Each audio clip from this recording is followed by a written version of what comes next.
अस्सलामुअलैकुम तलबा व तालिबात। पिछली वीडियो में हमने नवी जमात का नज़्म हमने कार ख़रीदी देखा और आज हम उसके सवालात और जवाबात देखेंगे। सबसे पहले आपकी किताब में सबसे पहले मश्की सरगर्मी में देखिए क्या दिया हुआ है कि उसके दरवाज़े पर हाथी झूमता है, इस बयान की वजाहत कीजिए। तो ये देखिए शुरू में नज़म स्टार्ट होने से पहले ही हमने पहली बात में पढ़ा था। इसका वजाहत क्या है? पुराने ज़माने में किसी शख्स के अमीर और मालदार होने की अलामत ये समझी जाती थी कि उसके दरवाज़े पर हाथी झूमता है। ये इतना उसका जवाब है, ठीक है, यहाँ से यहाँ तक ये वजाहत हो गई। अब आगे देखें क्या दिया हुआ है कि खाका मुकम्मल कीजिए। असल नाम पूछा गया है, पैदाइश, जाए पैदाइश, मुलाजमत, अवार्ड और वालिद का नाम। इसका जवाब भी नज़म के जान पहचान में दिया हुआ है। आप देखेंगे असल नाम उनका क्या है, यहाँ पर असल नाम सैयद रशीद अल हसन था। फिर उनकी पैदाइश कब हुई? 1938 में। और जाए पैदाइश क्या है? रामपुर है। फिर क्या पूछा गया? मुलाजमत उन्होंने देखिए यहाँ पर की, दिल्ली में, तो दिल्ली आ जाएगा। और उन्हें कौन सा अवार्ड मिला? यहाँ गालिब अवार्ड मिला। उसके बाद उनके वालिद का नाम पूछा गया, तो वालिद का नाम देखिए यहाँ पर दिया हुआ है, सैयद औलाद हुसैन नकवी, ये उनके वालिद का नाम है। यहाँ पर क्या पूछा गया है कि सागर ख़यामी के शेरी मजमूए बयान कीजिए। तो इसका जवाब भी जान पहचान में है। हम देखते हैं जान पहचान में उनके शेरी मजमूए क्या क्या हैं। यहाँ पर देखिए 3 हैं, अंडर क्रेज़, कह कहों की बारात, पसे रोशनी, ठीक है। ये 3 आपको वो तीनों बॉक्स में फिल कर देना है। उसके बाद क्या दिया हुआ है कि बंदूक, मदकूक, माशूक, इन अल्फाज के ज़रिए कार की बयान की गई कैफियतों को वाज़ेह कीजिए। फिर आगे देखिए अल्फाज दिया हुआ है और कैफियत बयान करने को कहा गया है।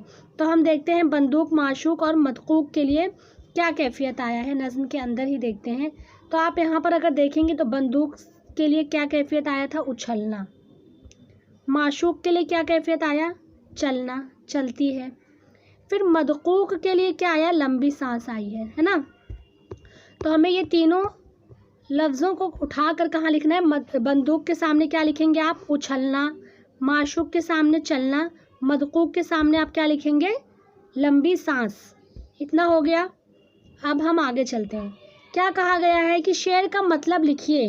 अड़ जाए तो कदम ना उठाए बराए सैर, चल जाए तो रुके ना वो दीवार के बगैर। तो इसका जवाब क्या है? बहुत ही आसान लफ्ज़ों में हमें ख़ुद से लिखना है इसका जवाब कि इस मिसरे में शायर ने अपनी जूनी पुरानी कार के चलने और रुकने का बयान बड़े दिलचस्प अंदाज में किया है कि कार की हालत इतनी खस्ता हो चुकी है। खस्ता यानी क्या होता है? ख़राब हो चुकी है कि अगर चलते चलते कहीं अड़ जाए या रुक जाए तो दोबारा चलने को तैयार नहीं होती, और अगर किसी सूरत चलने को तैयार हो भी जाए तो इतना बेकाबू हो जाती है कि उसे संभालना मुश्किल हो जाता है और वो बग़ैर दीवार के नहीं रुकती।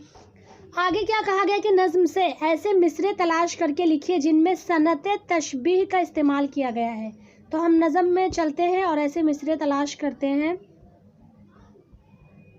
आप ये देखें, पहला बंद, ये चारों सनते तशबीह की मिसाल है, ठीक है। चारों तरफ से बंद है संदूक की तरह, चलने से पहले उछले है बंदूक की तरह, लेती है लंबी सांस भी मदकूक की तरह, चलती है वो सड़क पे भी माशूक की तरह। ये चारों मिसरे आपको लिखना है। और एक और मिसरा है यहाँ पर, सनते तशबीह का ये मिसाल है, मुल्की की तरह धूल परों से उड़ाए है, ये भी आपको लिखना है। तो 5 मिसरे हैं इस नज़्म में जिसमें शायर ने क्या इस्तेमाल किया है? सनते तशबीह। आगे क्या कहा गया है कि छूटी बबूल से तो फंसी आके नीम में, इस मिसरा की तरह एक कहावत है, वो कहावत लिखिए। तो आमतौर से आप देखेंगे इस मिसरा की तरह एक कहावत क्या है? खजूर आसमान से गिरा, खजूर में अटका। आगे क्या कहा गया है कि मुनासिब जोड़ियाँ लगाइए। अलिफ क्या है? कसीदा, कछुआ, हिरनी, बे चढ़ाई ढाल चाल। तो आप देखिए कसीदा किसके, उसकी चाल पे कसीदा कहना पड़ेगा, ये आया था नज़्म में, तो ये इसकी जोड़ी हो गई। कछुआ कब है? वो चढ़ाई पर। और ढाल पे क्या है वो हिरनी की तरह तेज़ हो जाता है। तो ये इसकी मुनासिब जोड़ियाँ हो गई। अब हम आगे चलते हैं। क्या कहा गया है कि जुमलों में इस्तेमाल कीजिए अड़ जाना, उड़कर जाना। अलिफ क्या है? अड़ जाना। अड़ जाना पे आपको क्या बना सकते हैं, कैसे जुमलों में इसे इस्तेमाल कर सकते हैं? मिसाल के तौर पर बकरा ईद में जब हम बकरों को घरों में से निकालते हैं कि उन्हें ले जाकर कहीं घुमा फिरा दें, तो बाज़ बकरे इतने ज़िद्दी होते हैं कि वो निकलने को तैयार ही नहीं होते, बिल्कुल अड़ जाते हैं। ये एक जुमला हो गया। फिर उड़कर जाना, इस पर आप क्या जुमला बना सकते हो कि बहुत दिनों बाद मेरी अम्मी गांव से मेरे पास आ रही हैं, दिल तो चाह रहा है कि उनके पास उड़कर पहुंच जाऊं। आगे क्या कहा गया कि मतलब बयान कीजिए। आए जो बाप सामने बेटा यतीम हो, पहियों में उसके वक्त की रफ्तार बंद है। ये दो जुमला दिया गया और इन पे क्या कहा गया है, मतलब बयान करने। तो पहले का हम देख लेते हैं। आए जो बाप सामने बेटा यतीम हो, तो इसका जवाब आप देखेंगे बहुत ही आसान है और छोटा सा है कि कार इतनी जूनी व पुरानी हो चुकी है कि इसमें सफ़र करते वक्त कुछ भी कभी भी हो सकता है। यहाँ उसकी ब्रेक की बात की जा रही है, वो सही वक्त पर काम नहीं करता। अगर कोई अचानक सामने आ गया तो समझ लो काम से गया। दूसरा क्या है कि पहियों में उसके वक्त की रफ्तार बंद है। तो इसका जवाब क्या है?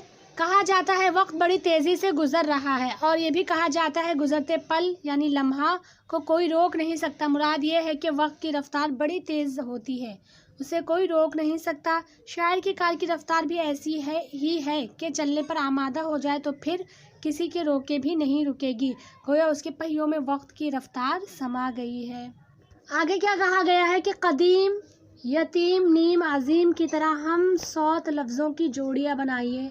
तो इसके लिए हम कहाँ चलते हैं? नज़्म में आप देखेंगे बहुत सारा है। संदूक, मदकूक, बंदूक, माशूक, सैर और बग़ैर, ये सब हम सौत अल्फाज हैं। और क्या क्या है? और है उड़ाए, दिखाए, बढ़, चढ़, इस तरह से बहुत सारे हैं जो आपको लिखना है। आगे क्या कहा गया है कि शायर की कार के बारे में अपनी राय दीजिए, यानी आपको अपनी राय देनी है। जो भी आपको टूटे फूटे अल्फाज में, आसान से अल्फाज में जो भी आपको आता है, इस नज़्म से जो भी आपको समझ में आता है वो आपको ख़ुद से लिखना है।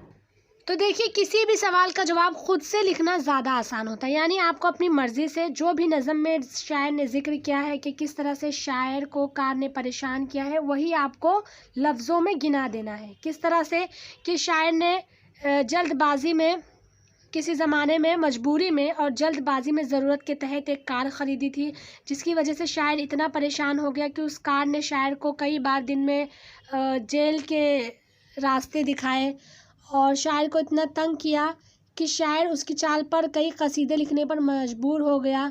शायर जब उसे ऊपर बढ़ाता है तो वो नीचे को आती है, जब नीचे बढ़ाता है तो ऊपर को जाती है, स्पीड घटाता है तो बढ़ जाती है। इसी तरह से आपको अपने अल्फाज में लिखना है। और अगर आपको अपने अल्फाज में नहीं आ रहा है तो ये यहाँ पर स्क्रीन पे जवाब है, आपको क्या करना है, इसे लिख लेना है। ये पूरा शायर की कार जल्दबाजी या मजबूरी में ख़रीदी गई है क्योंकि वो बहुत जूनी और पुरानी खस्ता हाल है। ऐसी चीज़ तो रकम की कमी और ज़रूरत दोनों के इकट्ठा होने पर ही ख़रीदी जाती है, यानी जब आपके पास पैसा कम हो और ज़रूरत भी बहुत ज़्यादा हो उस चीज़ की, तभी आप सेकेंड हैंड में कोई चीज़ लेते हैं, ये कहना चाहते हैं। तो शायर ने क्या किया, इस कार को ख़रीद कर घाटे का सौदा किया। उसने शायर को परेशान करके रख दिया। ये शायर की कोई ज़रूरत तो पूरी नहीं करती, अलबत्ता उसकी ज़रूरतों की फहरिस्त में और इजाफा करती है। इस पुरानी कार को ख़रीदने के बाद शायर को इस कदर परेशानियों का सामना करना पड़ा कि वो उसे बेचने पर मजबूर हो गया। काश कोई इसे ख़रीदे और शायर की जान छूट जाए, इतना आपको लिखना है। आगे क्या कहा गया है कि सनत मुबालगा का शेर लिखिए। तो इसका जवाब भी नज़्म में है, जो बहुत ही आसान है। यहाँ पर शायर क्या कहते हैं कि छूटी बबूल से तो फंसी आके नीम में, हिटलर के काम आई है जंगे अजीम में। तो ये जो मिसरा है, ये कौन सा मिसरा है, सनत मुबालगा का। तो आज के लिए बस इतना ही। ये रही मेरी पिछली वीडियो, इसे भी देखो। अगर मेरी वीडियो से आपको फ़ायदा हो रहा है तो प्लीज़ लाइक करो, अपने दोस्तों से भी शेयर करो। जो भी डाउट हो तो कमेंट में ज़रूर पूछें। चैनल को सब्सक्राइब करें। अगली वीडियो कौन सा टॉपिक पर होना चाहिए मुझे ये भी बताएं।